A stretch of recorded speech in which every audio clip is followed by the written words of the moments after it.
Hit हो गई थी ब्रह्मोस मिसाइल। वहां 2-4 गो घर और था, किसी की मृत्यु नहीं हुई, लेकिन अंडर कंस्ट्रक्शन था, उड़ गया घरे दुआर यहाँ पर। वहां के लोग डर गए कि आखिर ये हुआ क्या है।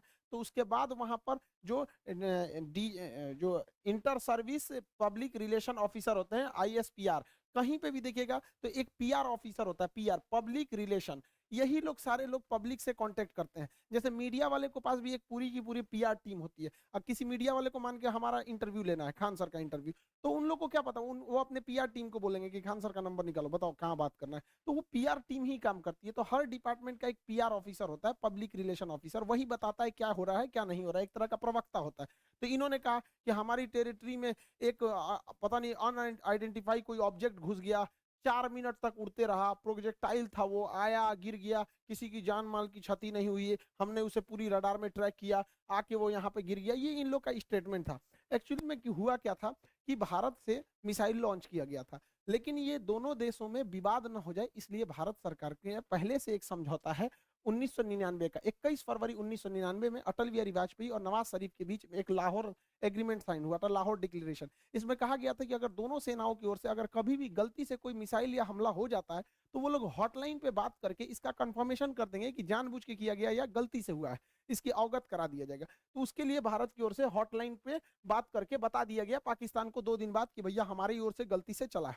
अब ये हॉटलाइन क्या होता है? ये हॉटलाइन फोन में कभी रिंग नहीं बजते। आप जैसे मोबाइल में डायल करते हैं किसी को तो सोचो पहले बोलेगा नमस्कार, भारत ने 150 करोड़ कोविड टीकाकरण पार कर लिया, 175 करोड़, उसमें ये सब कोई रिंग टोंग नहीं होता है। वो फिक्स होता है, करना कहाँ है, हॉटलाइन होते हैं, उसमें 4-5 नंबर ही, मतलब लिमिटेड नंबर होते हैं, वहीं फोन करना, एक बार फोन करेंगे तो पटाख से वहां लग जाएगा। तो हमेशा इमरजेंसी में होता है। अगर हम कहीं किसी पे फोन पे बात कर रहे हैं और कोई नॉर्मल आदमी हमको कॉल करेगा तो उसको वेटिंग बता देगा, लेकिन अगर हॉटलाइन से कॉल करेगा तो जिससे हम बात कर रहे हो तो उसका फोन कट जाएगा और डायरेक्ट आ जाएगा मेरे पास आदेश। तो ये हॉटलाइन दो देशों के बीच में होता है। मुख्यमंत्री जब कॉल करते हैं तो हॉटलाइन से कर सकते हैं, प्रधानमंत्री वगैरह, तो हॉटलाइन से भारत सरकार ने उन्हें बता दिया कि ऐसा ऐसा हुआ है। शुरुआत में ये मामला दब गया था, लेकिन पाकिस्तान के लोगों को लगा कि उनकी तो मेरी बेइज्जती हो गई, किसी ने आया पूरा बजा के चला गया, इसकी जांच होनी चाहिए। अब ये भाई साहब ये कर रहे हैं कि इसकी जांच कराएंगे हम, कैसे मिसाइल आया और ऐसे हमारे देश के अंदर घुस गया 124 किलोमीटर। अब ये मामला लेके जाएंगे यूएनओ में, यूएनओ में सिक्योरिटी काउंसिल में उठाएंगे, रूस से कहेंगे, चाइना से कहेंगे, इस्लामिक ऑर्गेनाइजेशन के देशों से कहेंगे। इन लोग का कहना है कि यूएनओ तक में ये मामला उठेगा कि आखिर ये मिसाइल आया क्यों। ये गधा पाकिस्तान उसी चाल में फंस गया जिसमें हम इसे फंसाना चाहते थे। हम ये चाहते थे कि पाकिस्तान इस पर बवाल करे और ये मामला इंटरनेशनल हो, लेकिन इन गधों के यहाँ पता नहीं कोई इंटरनेशनल रिलेशन पढ़ाता भी है कि नहीं, इन गधों को कुछ नहीं पता, ये हल्ला कर दिए हैं। एक्चुअल में ये मिस फायर नहीं था, ये डायरेक्ट फायर किया गया था जानबूझ के। हम आपको कुछ प्रूफ देते हैं, आप समझिए क्यों डायरेक्ट फायर किया गया था। यह मिसाइल जब उड़ती है हरियाणा से तो यहां से लगभग हरियाणा पंजाब के बॉर्डर से 2 मिनट तक इंडिया में रहती है, फिर ये कर्व करके पाकिस्तान में जाती है, 4 मिनट तक ये पाकिस्तान में फ्लाई करती है। अब ये बताइए, जो मिसाइल ऑपरेटर इसे 4 मिनट तक फ्लाई कर रहा है, तो भारत में जो मिसाइल ऑपरेटर, उसे भी पता है कि वो इंडिया का बॉर्डर छोड़ दिया और पाकिस्तान में जा चुका है। तो पहला बात कि जब वो 4 मिनट तक दुश्मन की टेरिटरी में घुसा कैसे, ये इंडिया वाले को तो पहले से पता था। एक और गलती क्या थी, सेल्फ डिस्ट्रॉइंग सिस्टम होता है। जब कभी भी मिसाइल अपने रास्ते से भटकता है तो उसे मिसाइल के अंदर ऑटोमेटिक डेटोनेटर लगा होता है जो मिसाइल को रास्ते में ही ब्लास्ट कर देता है, जिससे कोई नुकसान नहीं होता है। तो किसी भी मिसाइल को मारने से पहले उस मिसाइल का एक ऑपरेटर रूम होता है, उस ऑपरेटर रूम से उस मिसाइल को फायर किया जाता है। फायर करने के बाद वो ऑपरेटर इस मिसाइल को रडार पर देखता है, अगर रास्ता भटकता है तो सेल्फ फायर कर देता है। इस मिसाइल को सेल्फ फायर नहीं किया गया, बल्कि ऑपरेटर चुपचाप देख रहा था, मजा मार रहा था कि घुस गया है पाकिस्तान में, पाकिस्तान में चला गया है 124 किलोमीटर तक। तो एक ये दूसरा प्रूफ, और भी कई सारे प्रूफ हैं। तो समझिए कैसे ये नक्शा पाकिस्तान ने जारी किया, पाकिस्तान, हमने ये जारी किया पाकिस्तान ने। इसमें जो तीर का निशान है ये दिखा रहा है मिसाइल किस तरह आया और कैसे ये यहां से जाकर यहाँ मियाँ चन्नू पे जाके गिर गया। यहाँ पर देखिए कैसे मिसाइल ने सबसे पहले अपने से अगर मिस फायर होगा तो सीधे जाएगा, अपने से मिस फायर होगा तो सीधे। ये टर्न नहीं मार सकता है अपने से, माल फंक्शन की वजह से, गड़बड़ी की वजह से 90 डिग्री का कर्व नहीं मार सकता जब तक उसको पाथ फाइंड नहीं किया गया होगा, पहले से नहीं बताया गया। तो पहला 90 डिग्री टर्न अपने से नहीं मारा गया होगा। दूसरा, इस मिसाइल में कोऑर्डिनेशन फिक्स था। किसी भी मिसाइल को मारने से पहले उसका जीपीएस लोकेशन कोऑर्डिनेशन फिक्स किया जाता है कि यहीं पर जाना है। लेकिन इसमें कोई बारूद नहीं था। देखिए अमूमन यही होता है कि पहले उसमें बारूद यानी वारहेड भरा जाता है, पहले उसमें वारहेड भरा जाता है, तो इसमें वारहेड था नहीं। जब वारहेड भर दिया जाता है तब उस मिसाइल में फीड किया जाता है कि इस मिसाइल को जाना कहाँ है। तो इस मिसाइल में जाना कहाँ है ये फीड कर दिया गया था, और वारहेड नहीं फीड किया गया था। और जाना भी कहाँ है, मियाँ चन्नू पे। यहाँ ना कोई स्ट्रेटेजिक लोकेशन है, ना कोई सेना का स्कूल है, कुछ भी ऐसा नहीं है। जानबूझ के भारत ने मिसाइल का वॉरहेड हटाया कि किसी की जान माल की हानि ना हो, और ऐसे जगह को चुन लिया जहां कोई स्ट्रेटेजिक महत्व नहीं है कि बवाल ना होगा। बस हमें मिसाइल घुसा के बवाल करना था, भयंकर बवाल नहीं कराना था। एक और देखिएगा, इस मिसाइल को अगर देखेंगे तो 104 किलोमीटर से ज्यादा ये भारत में रही है, 124 किलोमीटर गई है, उसके बाद भी ये एक्स्ट्रा गई है। यानी इस मिसाइल की रेंज जो थी वो 290 किलोमीटर ही है। इस मिसाइल की रेंज 290 किलोमीटर, लेकिन ससुराई ब्रह्मोस मिसाइल 320 किलोमीटर कैसे चल गया। लगभग ये 30 से 40 किलोमीटर एक्स्ट्रा चला है। देखिए ये पाकिस्तान का ही नक्शा ही दिखा रहा है कि 33 किलोमीटर एक्स्ट्रा चल गया है। बवाल है भैया, रेंज से 33 कैसे। तो कोई भी चीज को फेंकते हैं तो जब रेंज खत्म हो जाता है तो आराम से गिरता है। तो ब्रह्मोस और आगे गया था यहाँ पर। इस दौरान भी इसे सेल्फ डिस्ट्रॉय नहीं किया गया, यानी भारत से बैठ के ऑपरेशन टुकुर टुकुर देख रहा था, जानबूझ के किया गया है इसको। अगला देखिए, और भी ये खुद पाकिस्तान कर रहा है, उसको समझाते हैं। ये उनके ISPR है, inter service public relation, ISPR। समझ में आ गया? ISPR समझो, समझो, थोड़ा नहीं पता अभी यहाँ पे। पहला इनका कहना है कि हम उस पर नजर बनाए हुए थे। देखिए इन निकम्मों को, इसके देश में 124 किलोमीटर कोई मिसाइल घुस गई, इसको ये लोग अपने रडार में बस नजर बनाए हुए थे। ये खुद कह रहा है कि हमने बस उसको ट्रैक किया, उसको 124 किलोमीटर, क्योंकि उस मिसाइल की रफ्तार इतनी ज्यादा थी, 3 मैक की थी, कि हम उसे मार के नहीं गिराए। जबकि जब भी कोई एयरफोर्स में कोई दूसरी देश का जहाज या कुछ भी हॉस्टाइल सिचुएशन में कोई चीज एंट्री करता है तो स्टैंडर्ड ऑफ प्रोसीजर SOP जो कहता है कि सबसे पहले उसको मार के गिराओ। तो इन लोगों ने मारा नहीं वहां पर। 124 किलोमीटर जब ये घुसा है तो कई बड़े शहरों के ऊपर से क्रॉस करके गुजरा है, कई हाई वैल्यू टारगेट को क्रॉस करके गुजरा है। क्या पता वहीं गिर जाता। तो इससे यह साबित हो जाता है कि इनके पास ब्रह्मोस को मार के गिराने की क्षमता है ही नहीं, वरना इतने हाई वैल्यू टारगेट के ऊपर से गया है, वहीं गिर जाता तब क्या हो जाता। ब्रह्मोस न्यूक्लियर कैपेबल मिसाइल है, यानी इनके देश के ऊपर से इतनी बड़ी मिसाइल चली गई। ये लोग केवल और केवल बेशरम लोग कह रहे हैं कि हम उसे ट्रैक कर रहे थे। करते रहो ट्रैक, यहां से इतना डिग्री कर मार के तुम्हारे यहाँ आके गिर गया। पाकिस्तान इसे मार के गिरा भी नहीं सकता, क्योंकि ब्रह्मोस 3 मैक से चलती है। इसके पाकिस्तान के पास चाइनीज रडार है, इन चाइनीज रडार की हेल्प से इसके पास 2 तरह के मिसाइल क्षमता है। एक HQ-7 है, ये 30 से 40 किलोमीटर की दूर की मिसाइलों को मारता है। एक HQ-9 है, ये लगभग 150 किलोमीटर मार सकता है। ये दोनों चाइना का है। इस सबको पता नहीं चला कहाँ चल गया यहाँ पे, इन सब किसी काम का नहीं। अब इससे चाइना भी घुस आया है, क्योंकि उसका ऑर्डर दे रखा था।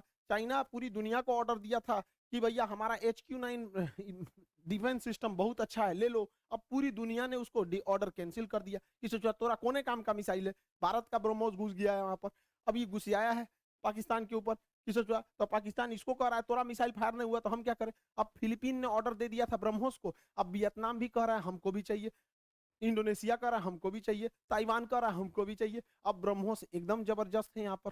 अभी भी किसी को डाउट होता है कि भारत से मिसाइल गलती से छूट गई है, अभी भी मन में डाउट है तो दिमाग लगाइए। हम आपको मिसाइल छूटने के 10 दिन पहले अपना एक वीडियो का छोटा सा क्लिप बना दिखाते हैं, जो यूक्रेन मुद्दे पे बताए थे। उसको जरा ध्यान से देखिए और दिमाग लगाइए, आपको खुद पता चल जाएगा कि भारत ने मिसाइल जानबूझ के मारा था। इस दुविधा में हम लोग हैं कि अमेरिका का साथ दे कि रूस का साथ दे। इसके लिए सबसे अच्छा रास्ता क्या होता है समझिए। मान के चलिए हमारे 2 बहुत करीबी आदमी हैं, उन दोनों का बियाह पड़ गया, वो कह रहा है कि हमरे बियाह में आना, वो कह रहा है हमरे बियाह में जाएगा। तो भैया हम एक में जाएंगे तो दूसरा से संबंध खराब हो जाएगा। एक काम करते हैं, वही दिन हम अपने बियाह कर लेते हैं, बातें खत्म हो जाएगा। भैया हम अपने बियाह में बिजी थे। इसी वजह से सबसे अच्छा तरीका है, ना हम रूस के फेवर में जाएंगे और ना ही हम अमेरिका के फेवर में जाएंगे। सबसे अच्छा तरीका है, मोदी जी को अपनी सेना को बोलिए कि गलवान घाटी में 2 किलोमीटर आगे घुस जाए। गलवान घाटी में जैसे 2 किलोमीटर आगे घुसेगी, लड़ाई तो करना नहीं है, उलझा के रखना है। 2 किलोमीटर जहां आगे घुसेगी उधर से चाइना वाले घुस जाएंगे, फिर वैसे ही स्टैंड ऑफ हो जाएगा। 2-3 महीना चलेगा, अमेरिका कहेगा हे बोलना रे रूस को, हम कुछ जी करें, हम तो खुदे लड़ रहे हैं चाइना से यहाँ पे, तो हमला दोनों शांत के शांत रहेगा। आपको क्या लगता है, भारत को इधर उलझा देना चाहिए कि नहीं देना चाहिए? वरना आप मना करेंगे तो कोई ना कोई देश इस तरह से आपको कहेगा कि भैया हमारा साथ दो। उससे अच्छा हम खुद उलझे हुए हैं, बातें खत्म। अब समझ में आ गया। हम लोगों को इस इंटरनेशनल कचड़ा में नहीं पड़ना था कि रूस का साथ दे, कि यूक्रेन का दे, कि नाटो का, कि अमेरिका का। इसलिए हम खुद बोले थे कि भारत को कहीं ना कहीं हमला कर देना चाहिए, ताकि हम लोग खुद ही इंटरनेशनल प्रेशर से बच जाए। आज पूरी दुनिया नहीं करिए कि आप हमें जेलेंस्की का साथ दीजिए, नाटो का साथ दीजिए, कुछ नहीं कर रहा है। अब हम लोग यूक्रेन मारने से हट गए हैं, क्योंकि पाकिस्तान इसे इंटरनेशनलाइजेशन कर रहा है, और हम लोग बच गए यहाँ पे। मोदी जी कभी कभी मेरी बात मान लेते हैं, कभी मान लेते हैं कभी कभी, लेकिन बहुत कभी कभी बहुत बवाल के बाद मानते हैं। अभी देखिए पिछली बार रेलवे में पूरा बवाल हुआ, तब जाके उन्होंने अपना नोटिफिकेशन जारी किया। उसमें भी दो चार परसेंट इधर उधर करिए दिए हैं वहां पर भी, रेलवे वाले में। और एयरफोर्स की वैकेंसी अभी रिजल्ट अभी तक रोक के रखे हैं। भैया ये एयरफोर्स वाले हैं, इन लोग को पढ़ा पढ़ा हम लोग बैठे हुए हैं, भेजिए, उड़ाए सब जहाज, मारे सब यहाँ पर। कितना लोग को हम लोग रोक के रखे यहाँ पर, तो कम से कम एयरफोर्स की तो रिजल्ट क्लियर करना चाहिए। मान जाते हैं मोदी जी बतिया, जैसे हमला करने वाला कैसे बोले 10 दिन में मान गए यहाँ पर, तो कभी कभी मानते हैं कभी कभी नहीं मानते। अब पाकिस्तान धमकी दे रहा है कि हम इस मिसाइल का रिवर्स इंजीनियरिंग कर देंगे। दूर बैल कहीं का रिवर्स इंजीनियरिंग करेगा। जब भारत ने इतना स्ट्रेटजी बना के मारा था, तो देखिए रिवर्स इंजीनियरिंग में जहाज का मेन चीज क्या होता है, उसका इंजन। पूरा इंजन तबाह हो गया, इंजन पूरी तरह तबाह हो गया। जो सीकर होता है, जो रडार होता है आगे, वो जहाज के अगवे लगा रहता है, वो थुथुर में पूरी तरह से उधिया गया है यहाँ पर। इसका जो सॉफ्टवेयर है, बिना सॉफ्टवेयर का जहाज उड़बे नहीं करता है, बिना सॉफ्टवेयर का मिसाइल नहीं उड़ सकता है, मोबाइल काम ही नहीं करता बिना सॉफ्टवेयर के। इनके सॉफ्टवेयर कहाँ है? तो अभी भी मिसाइल को देखिए, मिसाइल अपने से डिस्ट्रॉय नहीं हुई है, जानबूझ के इसे छोड़ा गया।